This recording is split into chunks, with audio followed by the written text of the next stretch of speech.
iyo dhammaan axsaabta ku midaysan madashan xubnahooda halkan ka soo qayb galay caaway shirkan jaraa'id oo ay ku qabanayaan madaxda madashu socdaal ay ku tageen magaalada beledweyne oo qayb ka ahaa ololaha lagu gurmanayo madashu ay u gurmanayso fatahaadihii ka dhacay magaalada beledweyne maalmihii lasoo dhaafo dhanna halkaasay ducada iyo gargaarku u badnaa madashu hadda ka hor ayay isku dayday talaadadii hore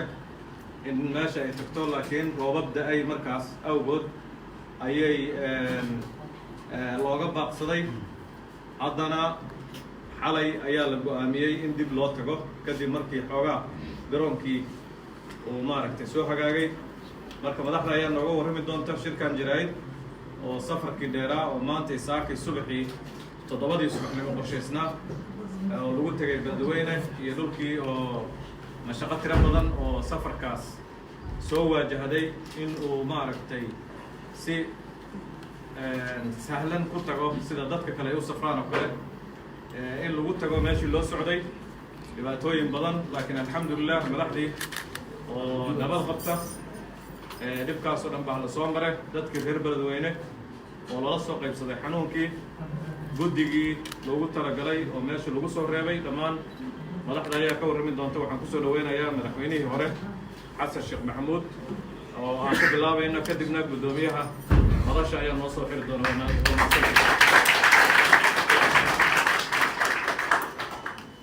بسم الله الحمد لله والصلاة والسلام على رسول الله السلام عليكم ورحمة الله وبركاته سيدا أو صدفت أشياء حقيقة مدشة بريها مدنبا ومدش وحي أتاقني معارنتي أي شركة جرائد قابطي وداق لي أن أقول تلقرني dadka walaalaheena ee dhibaatada ka soo gaartay dalka qaybihiisa kala duwan oo dhan aan halkaa ka sheegnay khaasatan culays ugu weyn maadaama beledweyne uu ka jiray dad badan ay ku barakaceen dad badan ay ku dhinteen ilaa hadda qaarkood meydkoodii lala ayay weli aanan la helin xanuunkaas faraha badan uu ka dhacay hase yeeshee haddana kaabayaasha meesha ka jira sida garoonka oo kale oo roobabku ay waxeen ayaa dib loo dhigay maalmihii ugu dambeeyey garoonku waa soo fiicnaanayay shalay wuu fiicnaa maanta wuu fiicnaa saakay markaa halkaan ayaan go-aansanay 7 subaxnimo inaan ka baxno si aan saacado badan aan usoo joogno dhulka oo aan meel walba u tagno oo aan usoo aragno dadka iyo duruufahooda gaarkaa ay ku sugan yihiin iyo dhibaatada meesha ka dhacday inta ay la eg tahay si aan usoo siman rasmi usoo aragno yaan saakay inaan aroornimadii hore dheermanno galabtana gelinka dambe inta ugu dambayso suurtagalka aan nimaaday ahay nasiib daro 7 subaxnimo ayaan garoonka tagnay 11 iyo jarjar ayaan ka baxnay waxaan nasiib darro ah in dowladda federaalka mas-uuliyadda ugu sarreysa hoggaanka dalka mas-uuliyadda dalka lama wadaago madaxweynaha jamhuuriyadda dalkan mas-uul ka ah xukuumaddana muxuu ahay ra-iisul wasaaraha mas-uulka ah labadoodii inay shaqo ka dhigtaan hebel diyaarad ha raaco iyo hebel iyo raacin iyo hebel diyaaradiisa dib loo dhigo iyo hebel intaa laga dhaco dalkaani wuxuu leeyahay civil aviation authority oo mas-uulka ah civil aviation ninkii madaxda ka ahay saaki inta u yeernaan dhahnay civil aviationka ayagaa garoonada iyo hawada iyo national airline joog amarkaaga mee diyaaradda ku joogtaa may wadaan amarkii kuma joogto wixii ka soo haray marka waxay ku joogto aad garan kartaa inay madaxweynihii iyo ra-iisul wasaarihii inta isku tagaan hal xafiis isla fadhiistaan maanta oo dhan telefoonna ku jiraan hebelow adiga xagga ka riix adiga hebelow xagga ka diid adiga saan yeel adiga intaa yeelin ay ku mashquulaan oo wiilasha yaroo shaqaalaha iyo dadka shaqaalaha ay ciriiri geliyaan oo ay dhibaan oo ay xaraj geliyaan wax been ah sheeg maalin walba qofku uu lagu qasbayo oo arkayso haddaad sheegi weyda iska jirna leeyahay shirkadda diyaaradaha ee maanta aan anagu karaysanay يعني انت dhibaato loo geysto haddana waa la tahdiidayo waad maqlaysan in idaacadaha laga handadayo waad arki doontaa berri daba iyadoo leeyahay waa la joojiyey iyo xaggaa laga eriyey iyo muxuu ahay laysankii ruqsada laga qaaday wax lamid waxaan rabaa dadka Soomaaliya inaan u sheegno annagu beledweyne intaanan ka degin diyaaradda aan wadanay 3 jeer mise 4 jeer mid ka mug weyn oo ka miisaan weyn ka culays weyn yaa hortay degtay waa qodobka labaad garoonka diyaaradaha beledweyne يعني مالير يبي وجه اسكت بورك كعي ديار من كعي سوديالا انت جونا كعديه بورك كعي ديار من كعي سمحوا هاي حساب مره اذا بدروا يظلم يبنشك يتزوير ابين او حبا كجرو يي هيدي جرون كاساني انت سانه marka dawladan oo hogaankeedii ugu sareeyay oo waxaas ku mashquulsan yahay goormay kacay meel tagay oo qabsanay adduunyo ay qabanay ya hogaankii ugu sareeyay baa inta isku tago xafiis isla fariiso telefoon qaato hebel adiga xaq ka waran adiga saan adiga warkaas u sheeg adiga inta ka bax ku mashquulsan dalkaani meesha uu taagan yahay ummadda Soomaaliyeed waxaan rabnaa u cadeyno waa meeshaas shaqaladii kuma maqna dawladnimadii kagama shaqeeyo dalka dawladdu leeyahay institutions dastuur uu leeyahay madax mas'uuliyad loo ku aamineenay leeyihiin oo u dhaartay mas'uuliyadda laakiin shaqada ay haayaan waa taas waxa waaweyn ee dalkan yaal oo argixisada dirada oo maxaa ku raadnaa nabadiidka dalkan in laga xoreeyo oo doorashooyinka dalkan in la cayimo ah oo dastuurka dalkan ee qabiilada muddada dheer lagu mashquulo laga shaqeeyo ah oo ummadda Soomaaliyeed ee biyaha dhax fadhiya qaarkood ku dhamaadeen qaarkood maxaan ku yiraahdaa ilaa hadda meedadkoodii waa la leeyahay maanta warbixinta loogu bixinayo ay mas'uuliyad u yihiin oo ay u joogaan hawshaas dadkay u taalo ee maanta oo dhan inta meel isla fadhiis telefoon ku mashquulsan muxuu ahaay saas yeelin iyo bixin iyo diyaaradiye kicin iyo kuwa yar inta soo adeejiyo meelaha haddana ay ka handadayaan ay leeyihiin muxuu ahaay talaaba laga qaaday sharciga laga qaaday kana laga qaaday أنا ما أمك سومالي روشان واساس أنا ناش أستغني أيد واحد سامنك أفك بنادم كمش وتلا إلهي قدري سامنك أنا قدرناك لكن جيت جابن ملاحظ الدل كان وحيوفوش ساكي سدع بقولك كيلومتر ديار تجي سوسان قريس لكم مشكوش وأنا واحد يدي أي لهاي نور أي كمشكوش ويليرونا مسؤول ده حكي سؤالين مديارو محمد هذا يسيب لديك جو مربين وشاك mid kale maamul kale oo sidaan been u sheeg waxaas waa waxa muxuu meesha ka dhacay waa tagnay magaalada Badweynaan tagnay dadka walaalaha ahaa oo dhibaataysnaa waa soo aragnay aad iyo aad aan ugu mahad celinaynaa magaalada Badweynaan dadkii joogay mas'uuliyiintii dhaqankii ugaasiyadii dadka aan soo aragnay oo dhan dad aad iyo aad u gooban u heelan inay dadkooda kaalmeeyaan weli dhex taagan dhex cararayo oo maxaan ku yiraahdaa madax iyo mas'uuliyiin baaday leeyihiin maamulka Hirshabelle ha ahaado guud ahaan ama maamulka maxaan ku yiraahdaa ha ahaado gobolka Hiiraan ha ahaado ama dhaqanka ha ahaado ama maxaan ku dhalinyarada iyo xildhibaanada ha ahaadeeno ama kuwa federaalka ka socday ama kuwa Hirshabelle intaba waa la wada taagnaay sidii dadka walaalaha ee dhibaatadu ay gaartay loo garab istaagay laakiin nasiib darradaas kalena dhinaca kale ayay ka taagan tahay madashu meesha wixii u tagtay ujeedada u tagtay iyo wixii ka soo qalatay horena way u sheegtay oo qaaday wixii maanta qabsoomay iyo sida waxa qabsoomay gudoomiyaha madasha ayaa ka hadli doono laakiin nasiib darradaas maanta inay dhacday dadka Soomaaliyeedna ay mar walba ay taxadir qabaan dadkii mas'uuliyadda ugu sareeyay waxaas waa waxay ka shaqeynayaan ku mashquulsan yihiin kan ka hadalsi iyo kan ka waraysi iyo war muxuu ahaay bariyihii roobku ka da'ay garoonka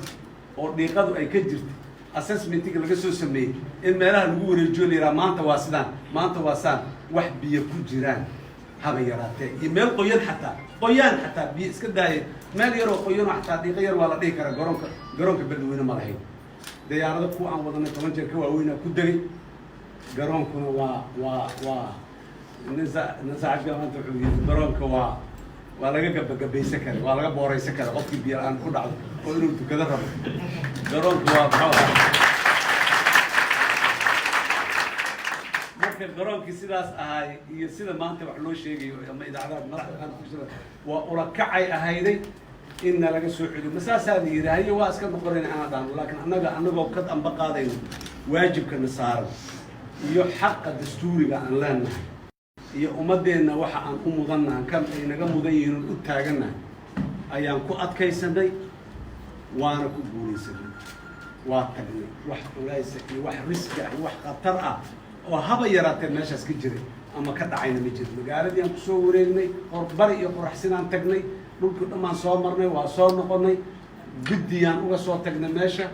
oo wixii madashu ay muxuu ahay ugu talagashay dadkaas walaalaha in la gaarsiiya dad mas-uuliyiin oo nadiif ah dad Soomaaliyeed oo dhibaataysanna in la gaarsiiyo marka hawshaasi alxamdulillah ilaahay baa mahad leh waa guuleysatay dadka reer Beledweyne maamulka maxaan ku raadayay Hirshabeelle ee Beledweyne joogay iyo maamulka gobolka intaba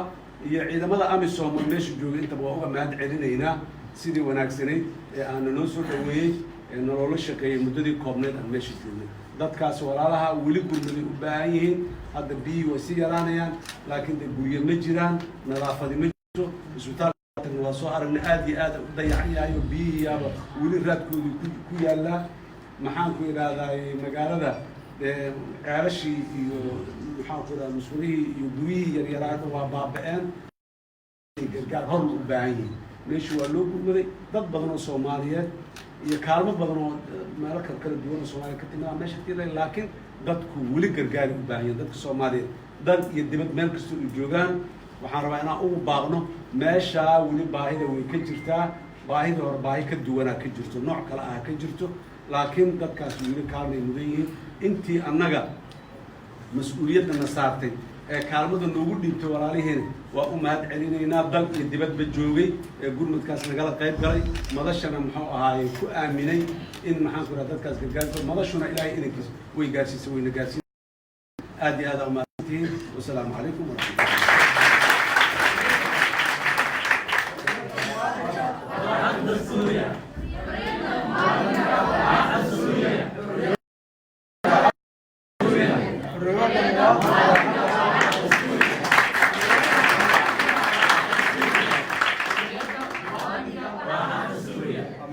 بسم الله والحمد لله والصلاة والسلام على رسول الله بعد من حسن الشيخ الوطني ورا احنا قدوميها UPD حزب UPD قدوميها حكاميها عنده حزب إليس قدوميها حزب هميلو قدوميها حزب كولان هاي حكيها حزب حرصعد dhammaan xildhibaanada iyo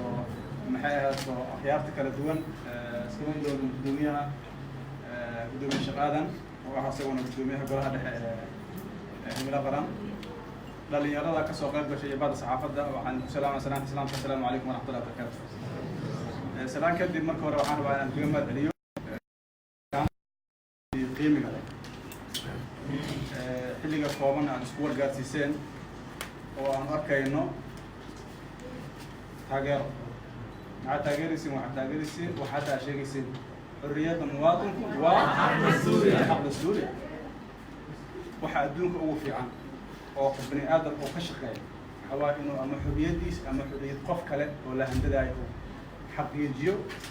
inaan la hando umadaha hore u marana taasi hore ugu mareen aniga waxaan aaminsanahay dowladnimada halkaasi ka bilaabata asaas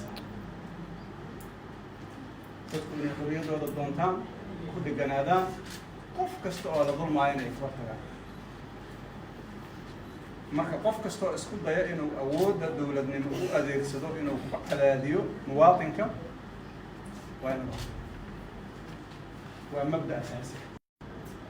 oo qof walba Soomaaliya annaga hadda waa isugu karnaa waa hadda karnaa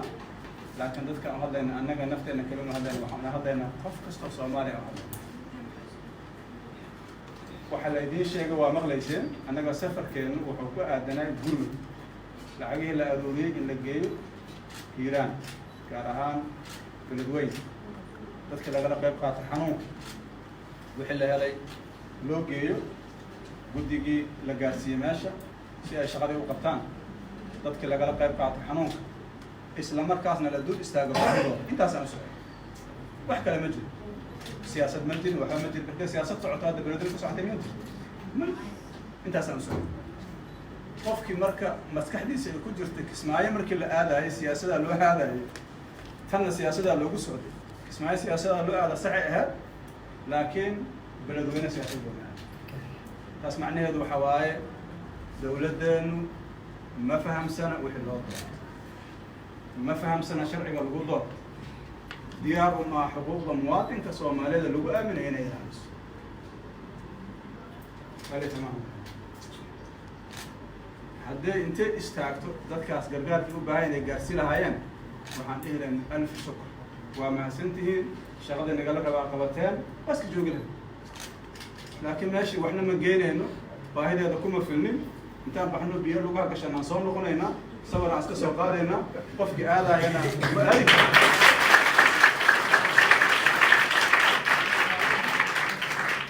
aniga sideedaba siyaasadda saraaxka beenka ma wax sax ma madaxweynaha Sacuudiga uu warbixiyay waxaa la tagay 1 saac oo subaxnimo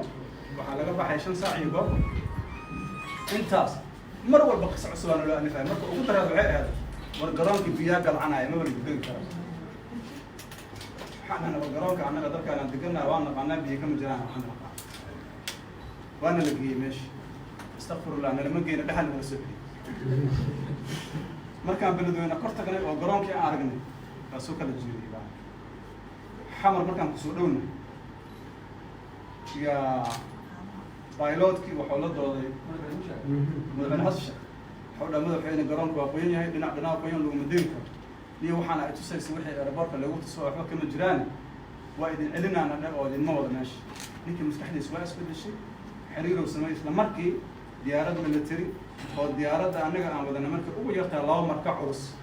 أو ذلك إثيوبيا اللي قالها كذا بايلوت كوا مغلاي واكل الجيران مركع ماشي تقريبا airport sida la idin sheegay airport laga gabeys karo yani laga booraysan karo qofkan bixiisa beent intaas la inay madaxda dawladda ku mashquulsho dadka ku mashquulsho oo anaga intaas nagu rafaadis runtii waxay noo noqoto waxaan fiicnay marka dareenkayga marka ay la wadaag ani wax fiican ah sababtan waxa dadka Soomaaliya waa dad baariyaal waa dad fududahay inay ku aaminaan dawladdu mar walba tilaab kasta ay qaado waxa imaanaya wax looga aamin baa anaga laftigeena dad waaweyn aan hadda macnaha hadda maanta waxaan soo xaqiijinay garoonka wixii laga sheegay inay been ahaayeen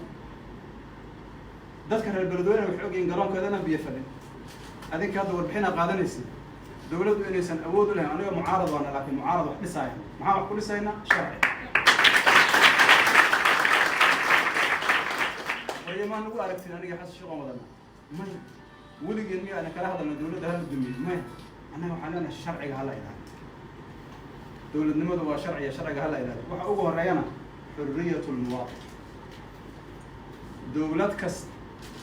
وقصة شقيسة ديكتاتورية مصير كروح أسباب يبربر تاريخ من كتب ثاني شرع هذا نقول صدق سنة دجال سكية هاي نقطة ومليح اللعنة معقول متى هذا إن هذا نتبعهم بلا مشاكل كعد مرة قالوا حاسلاد الصومالي ونين كستبوا حورها وإنه محمد سياد هنا وعقل معه محمد سياد برا ما أنت تدير سعج وحكوا خصمين يسوق في كل جري كده وإنه وحكوا خصمين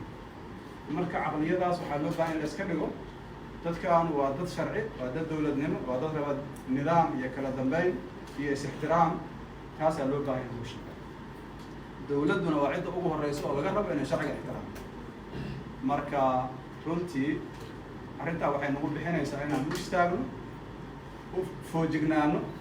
tilaab kastoo la qaado dalkan dawladnimadiisa waxaa loo soo maray duruuf adag dhibaatooyin fara badan dad badan u dhintay kuwa badan u dhaawacmay maanta ragaa waxay rabaan ka sameynaa xataa natiijo kama fikiraan garoonka diyaaradda dadka haddii laga celiyo maxaa dhici kara xataa isma weydiinaya dadkan dadka qoryo waa haystaa ولي حنونك واهايا عدالة درد وادو سارنتهاي الباب ذو حريه جد الملك لما يجرو حتى قفك عيد السمحاك إيمانا يسوينا سوي ديسين أو العقل لا مركب رنت وحامو غنيسة يعني قفك عادي قال نور مرك عقله وين الكوسي عقله أم سورة السيدة قفك عادي قال نور مرك صومالي عقله وكوسي دولتنا وحلقة ربعيني تتكلم كورس ونستوشنا ده دوا نكستو waxa ugu fiican ay sameeyaan arrinta madaxweynuhu ka dhawaad oo ah in la toojar gareeyo dadka ganacsatada مثلا shirkadaha diyaaradaha iyo civil aviation waxaan rabaa inay bareeraan oo ay dhahaan go'aankaas annaga soo saarnay siyaasi waa laakiin ina aragtid weli masaakiin oo soo shaqatay oo rarka soo shaqatay kana sibta haddana madaxdii qaar kamid ay handadaan ay dhahaan tilaabo laga qaado oo maxaa tilaabo ka qaadaysaa ala dambiile qofkan waa shaqaystaa waxaa siisa sharci oo ku dooro shuruudiyo soo bixiyay وقناعسنا وقت يسيا عنتي مرح ولا لا كل دي قرانك مركو تجينا بيكون جيران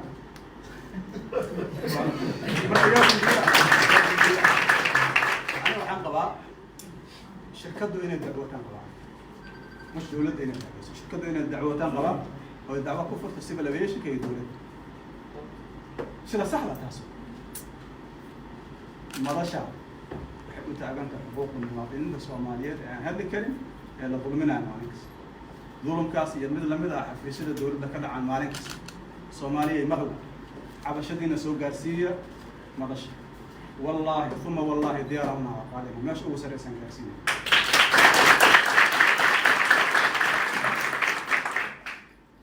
مقالة موريانا هيسجل تصوما والله لا تقال موال مسافنتي إثيوبيانا سوق له محل مسمين ولا بي شباب قبصدي مكحوق بديهن كان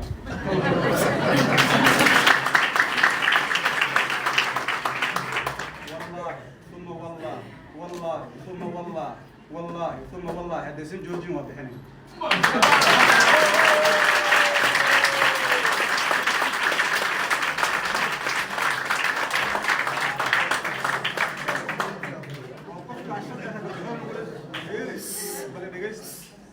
قفك عن شرعه المحون يقول جوجا محون وحكومه مريانيمو نقول ما دين مريانيمو عندنا الشرعي اللي استخدمه انا اول هنا نقول لكن ظلم كان جوجتر هو صعده ما أقبل ما أنا أقبل نفتنا لو مقالين قف صومالنا ومقالين الشغله مركي عن كورتك إنه وحنا عندنا قصة هنونسي عندنا قصة قرب بس من قراب كان هذا فلان الحمد لله فضل ما أنت واخد قراب بدلنا وكابون بدلنا هاي صاحب بدلنا أنا غورنا برنا ما أنت ظلمي ما أقول ما أنا أقبل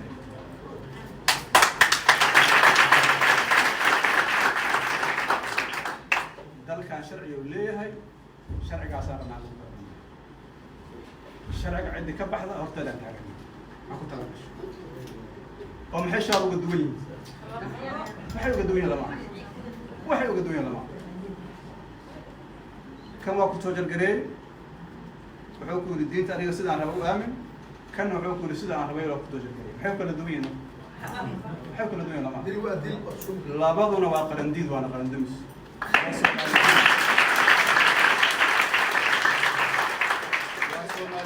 وامد المدين مركب وحالنا كفى كل جوك سلا ماشي كل جوك سلا سومالي دمان تمالن تي لبعث جرما دولة النملا والذي كذا فهم بدنيا والذي كذا فهم بدنيا والذي كذا فهم قارسيني هاي ما أنت ندتك وسوجي مركب وحالنا هاي وحتاجنتي ما أنت عقل الدهدين قرقار بني آدمين ولا من جيكر قد دبعت السنة وصومالي ولا قارسين بلد وين لما جيكر يا إذا كافلا عندنا كابو اسمي مركب وحنا ربا ولا ليه ما نسكو خلطمين انت يا شرعي الدورة انا شرعي الدورة ده شرعي جديد انا نودي